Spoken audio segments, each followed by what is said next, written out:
everyone, welcome to my channel. I am really excited to finally be filming my first video. If you look through my channel, it's not actually my first video, but I'm going to start a new journey because I think I'm not the only one, but during lockdown, I picked up my reading habit again. And yes, it was because of book talk, and yes, it was A Court of Thorns and Roses, but I do not regret anything. So yeah, I've been reading for 2 years, all the book talk books, as you can see behind me. I've not read them all. I love buying books, but I've been reading quite a bit over the last few years.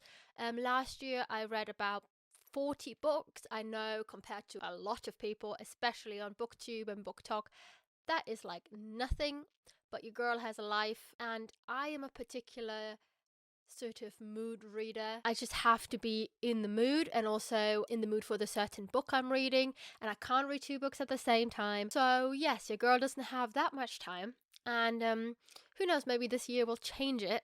But for now, I thought, because this is my first booktube video, to get to know me and my taste, I was going to make a sort of top 10 books of 2022. Without further ado, let me show you my top 10 reads. They are in no particular order. Disclaimer: this video does not contain any spoilers. I just want to share that they are great books and I love them in 2022, and I want you to read them and tell me what you think. Have you read any of them? Are they on any of these books on your TBR list or on your list of books that you want to buy? Did you read them and you didn't like them? Just let me know in the comments. I would be really interested to hear your opinions on these books, because I personally, like I said, I love them. Some of them I expected to love, some of them I did not expect to like. So yeah, I would just like to know your opinion, and let's get a discussion or conversation going on in the comments. I would really love that. Alright, the first top read of last year was none other than The Seven Husbands of Evelyn Hugo. This book, I didn't expect much, to be honest. I don't know why. Even though it was hyped on TikTok, I know TikTok, like book talk, can sometimes be hit or a miss. I honestly thought it was going to be a miss, but it was so well written, and the story was so captivating, and the life of Evelyn Hugo. I'm usually not one for sort of old Hollywood and stuff. I'm not usually that interested in it, and so that's also why I was a bit like skeptical. But I was so surprised. Honestly, I was so surprised. I loved the sort of interview style it was sort of written in. Also the anticipation and the excitement, and it kept the reader guessing, and it kept the reader on its toes. It left me with my jaw open. I think I might have cried even. It's just so close to my heart. I'm not sure exactly what it is. I can't pinpoint the exact reason. It's just the whole package of this book. The characters are so well developed and written, the way they communicate with each other, the way Evelyn handles things. It just took my heart by surprise, and it's now in there. I love it. It is such a great book, and it's definitely, I think personally, Taylor Jenkins Reid's best book. To be honest, I've not read like all of her books. I don't think I will be reading many more of her books, if I'm being honest, just because Malibu Rising and One True Loves, those are the other two I read, kind of disappointed me. They weren't bad, but I'm not sure if her style is for me. That book, Seven Husbands of Evelyn Hugo, completely love it. I'm so excited if they ever gonna make a film or series out of it. But the rest of her books, I am not so sure. Terms and Conditions. So Terms and Condition is about Declan and Iris. This is the second book of the Dreamland Billionaire series. It's three brothers, and Declan is the second brother the book is about. I don't exactly know if he's the second oldest or if he's the oldest. I think he might be the oldest, if I'm not mistaken. Declan, he is going to inherit his grandfather's media empire. Well, all the three brothers are, and he's going to be the CEO. That's what his grandfather wanted. In this media company he's already working. However, he's not the CEO yet. He's just a high sort of high level boss of some sort. Then we have Iris. Iris is Declan's brother's best friend. His book actually comes out end of this month, and I'm so excited. Iris, yeah, she goes with Declan's little brother to his wedding engagement party, not exactly sure anymore, but then the woman quits, and so Iris has to step in, sort of help Declan out, and so they're married, so it's a fake marriage. I just love it so much. It's so much, it's sort of, he falls first, fake marriage, he has to like grovel and impress her, and she's such a strong woman, and that chemistry is just so good. There is so much romance in it, spice of obviously. I think it's got a very good mix of everything in it. It's got a good plot. Iris is a strong woman, and she stands up to herself when Declan, does something wrong. She just doesn't forgive him easily.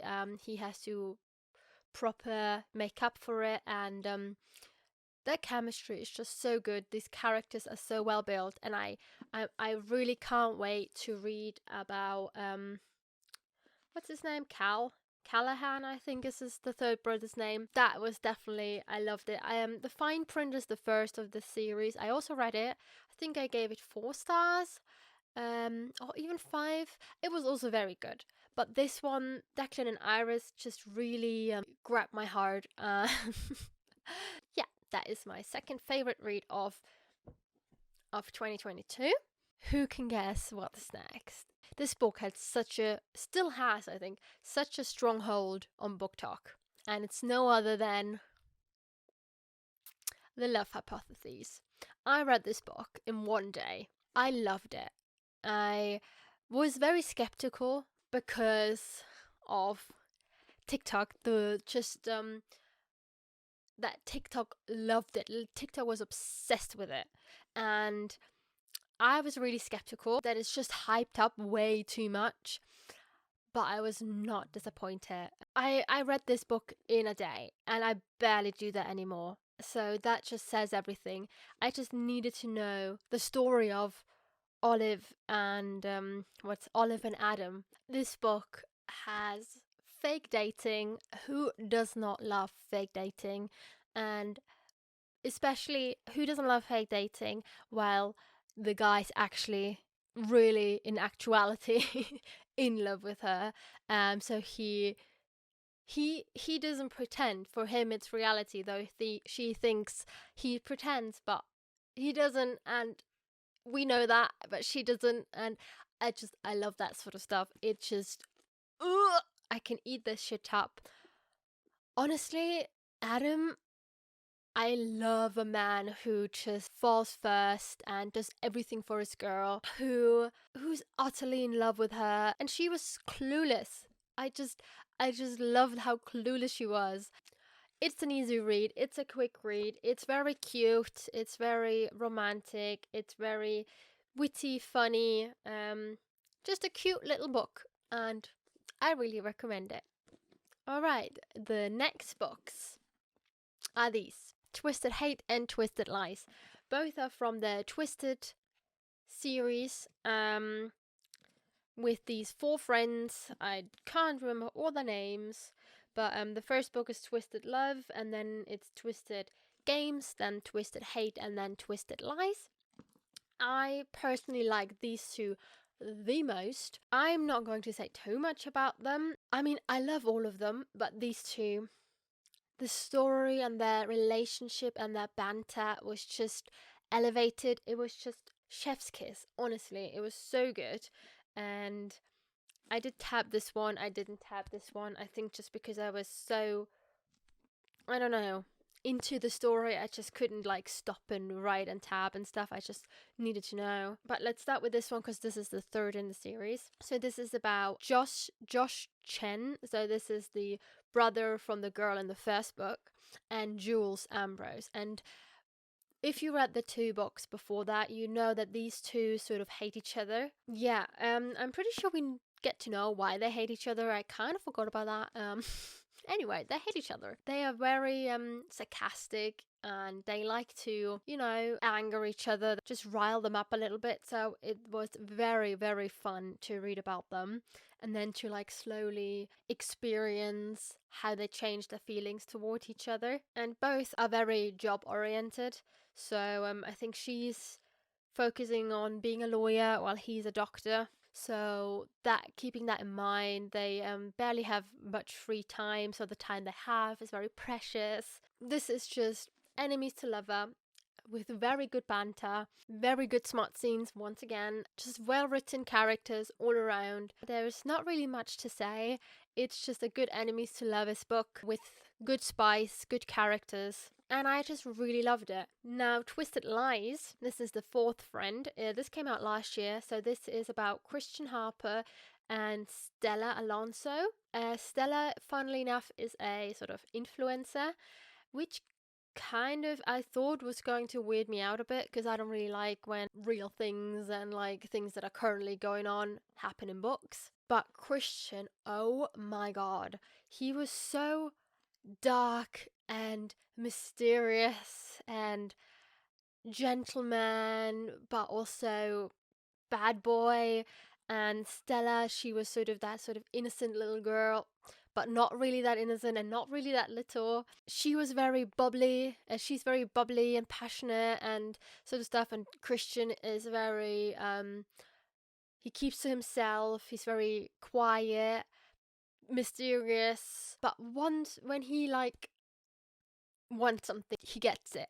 And he wanted Stella. She's his obsession and addiction.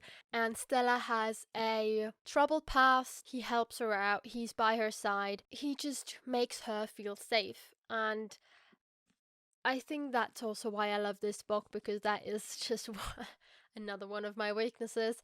I just love these sort of tropes. This is really good romance, smart, mysterious boy meets bubbly girl with a troubled past, so he helps her out, and it's just very good. You will devour this book. This entire series, honestly, it's so good. The second and the first are also very good.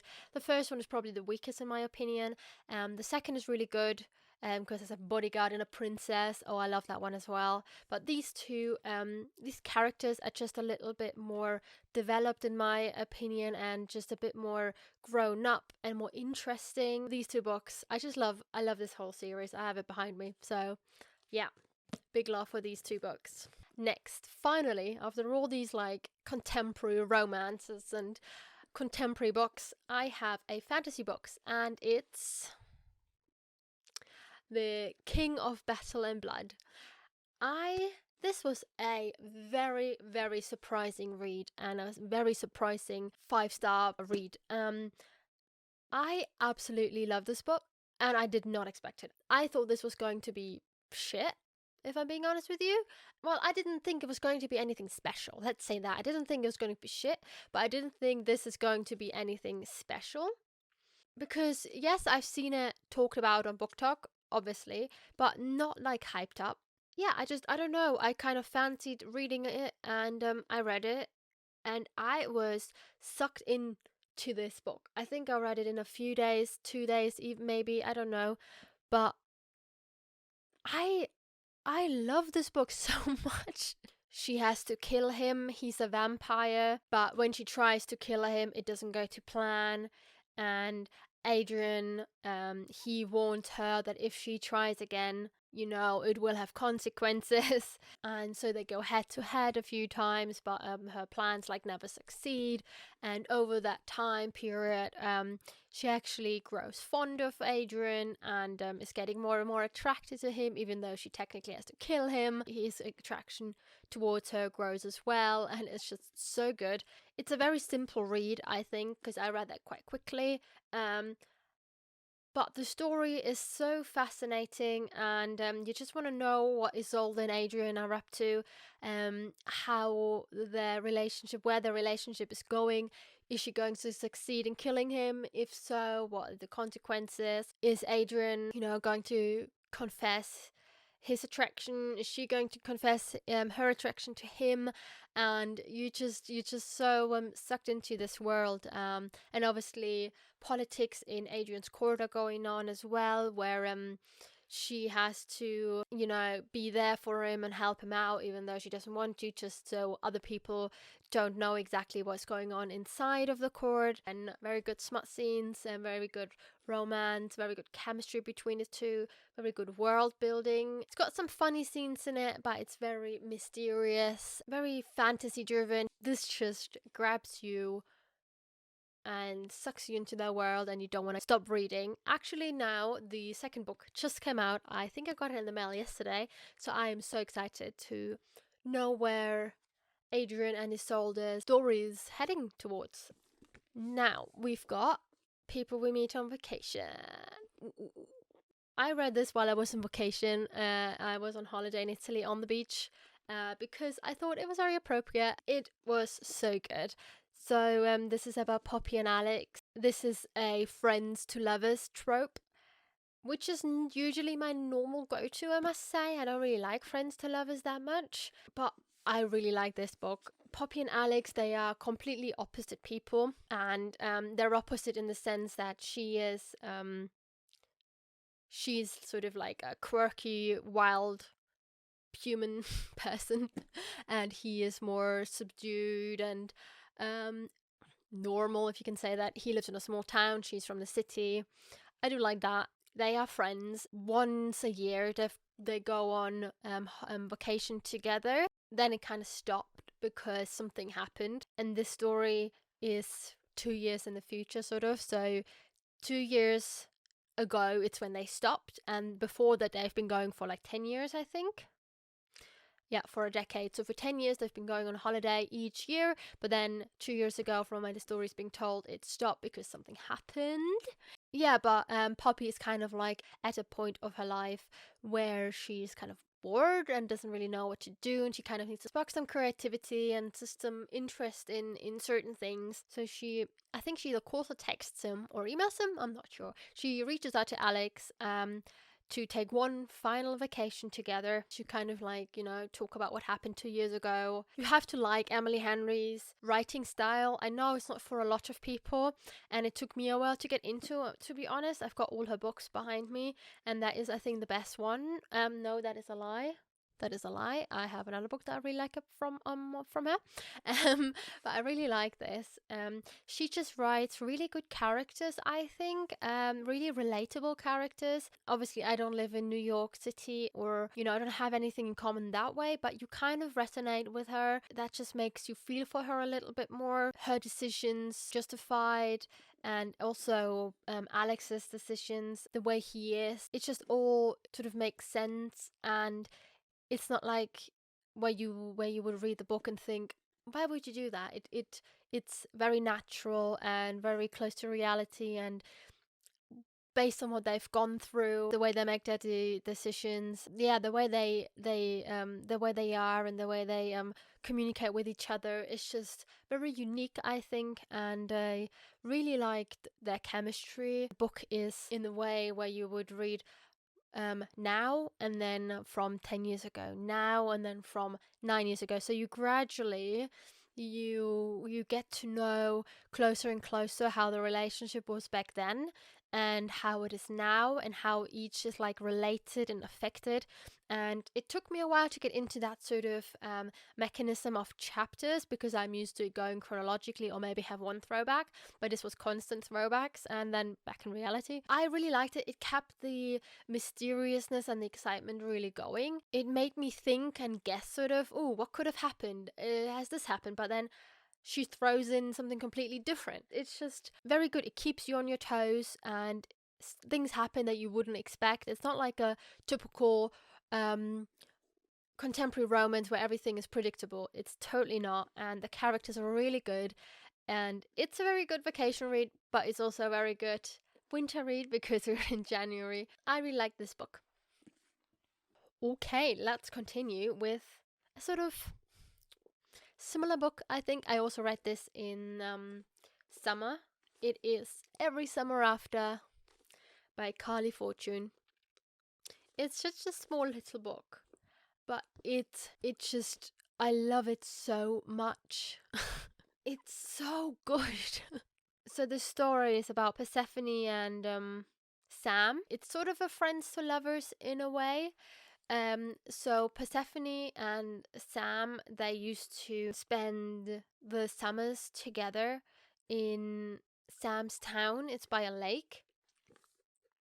By a lake, and because her parents, so she lives in Toronto, I think. She lives in a big city. I'm pretty sure it's Toronto. But her parents are sort of well off. So in the summer, they rented out this house by the lake, and then they saw Sam and what's his brother's name? I can't remember. They befriended Percy. Then they spent every summer together. She just, she loved it. Then one day they just didn't come, and then their lives grew apart. She never came back to that lake as an adult. But then Sam's brother actually calls out of nowhere, that something dramatic has happened. So she goes back, and they get to relive their life when they were kids, and relive the spark and the romance and the love for each other that was there back then. They were children, they didn't really know what it was, but now they're adults, and it's so good. It's so well written. The story is so cute, and you resonate, and you just feel for Percy and for Sam, honestly. Um, Also, Percy is so relatable. It's not a big book at all. You can read it so quickly, and it's not like a mega amazing sort of world changing book at all. I mean, this is a contemporary romance. This is people that were friends as children, grew apart, and then saw each other again and rekindled the love and friendship and everything. So it's nothing like out of this world, but it's so cute, and you kind of dive into this world of Percy and Sam, and you feel for them, you see it, you feel what they're going through. This also is in the style where it's present and then sort of 5 summers ago, and then present, and then 4 summers ago. So again, you have this sort of excitement and mysteriousness going, where you don't know what happened, why they grew apart. But then you have the now, where they slowly approach each other and see if they can grow like grown-ups now, like adults. They talk about it, but you don't know exactly what happened. They're kind of like, they're talking about it, but you're like, okay, so tell me what happened. You just need to know more. And obviously, the closer you get to the end of the book, the more each chapter reveals about the past. Eventually, what happened, what's this impact that made them grow apart and not see each other for such a long time. This book is so cute. It's so good. The second book comes out soon, I think, and I'm so excited. She's such a good author, and yeah, loved it. And we shall head back to fantasy. Yes, Queen of Nothing. I finally gotten around to read the series. It has been trending on Book Talk for 2 years, but I've never actually read it, because I was not sure if it was for me, because I know from Book Talk, first of all, it was very hyped. Second of all, it didn't include much romance. And I'm a sucker for romance, so it's not that I don't like books without romance, not at all. I like fantasy books and sci-fi books and stuff. But I was in the sort of, as you can see from my 2022 reads, I was very much into romance. So I was contemplating, but then I was like, all right, let's give it a try. I finally what who that Carden guy is. Just I wanted to know that whole Elfhame world. Yeah, so I finally gave it a read. I liked the series. It definitely got gradually better. Cruel Prince was alright.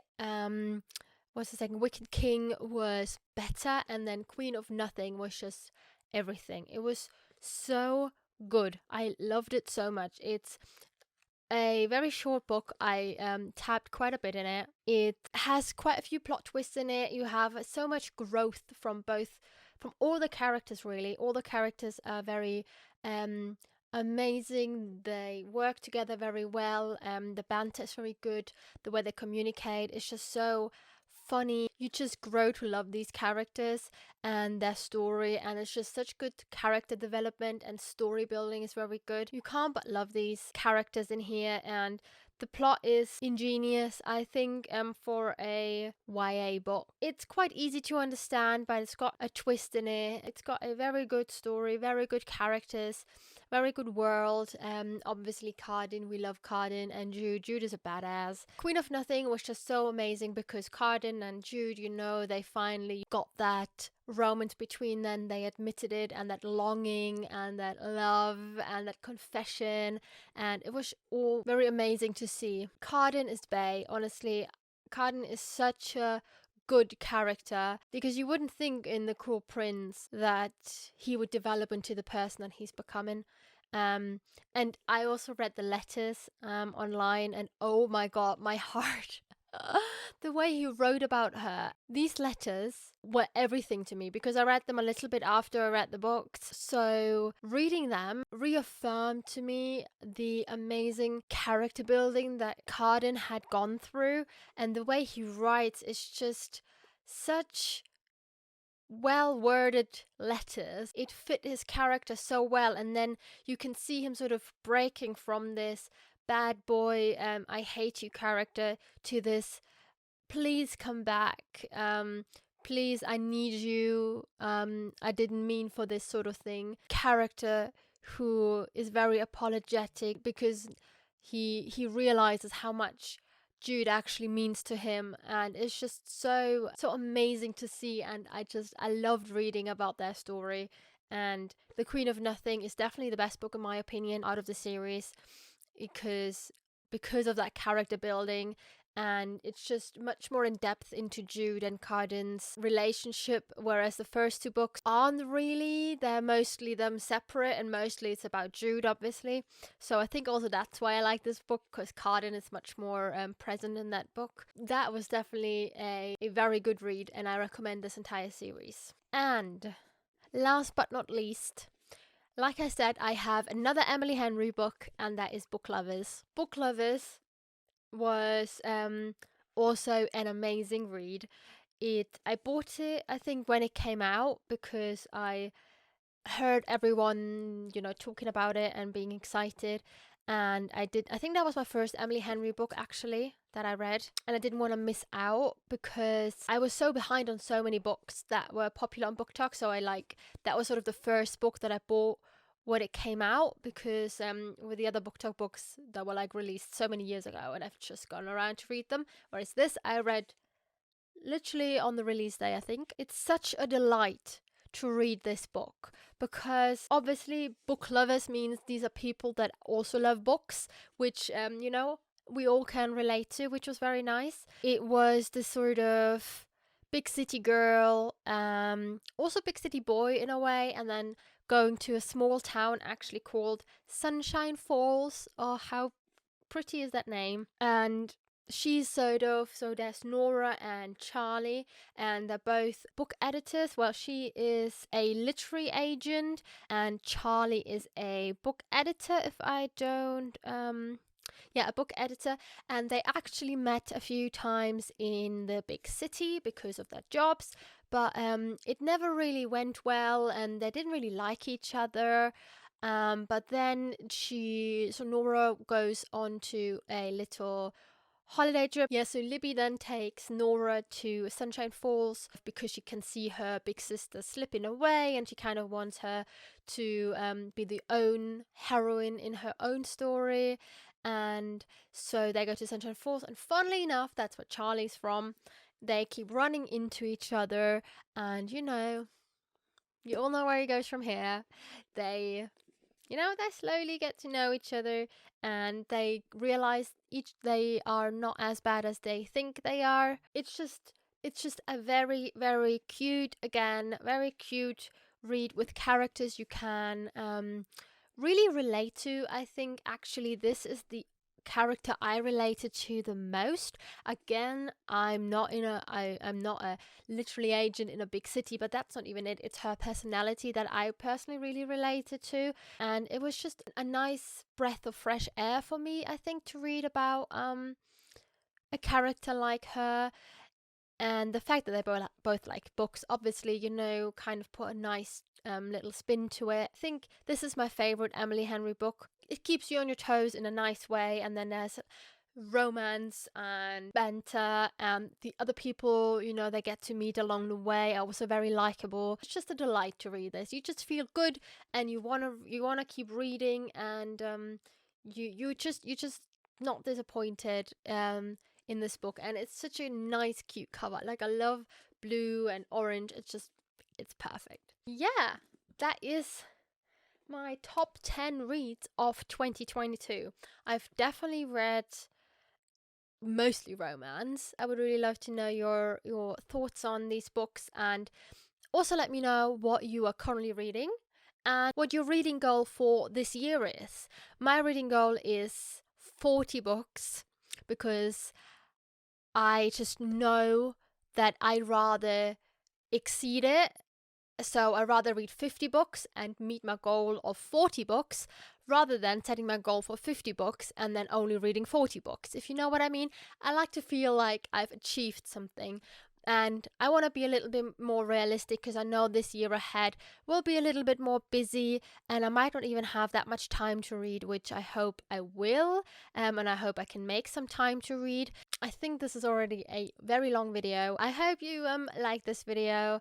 Please give it a thumbs up, and subscribe to my channel if you want to hear more about my book content and my book thoughts and the books I want to read, the books I've read, which I recommend, which I don't recommend, etc. More book content will come in the future, and I hope that you all have a lovely day, morning, night, whenever you're going to watch this video, and I'll catch you soon in my other videos. Bye!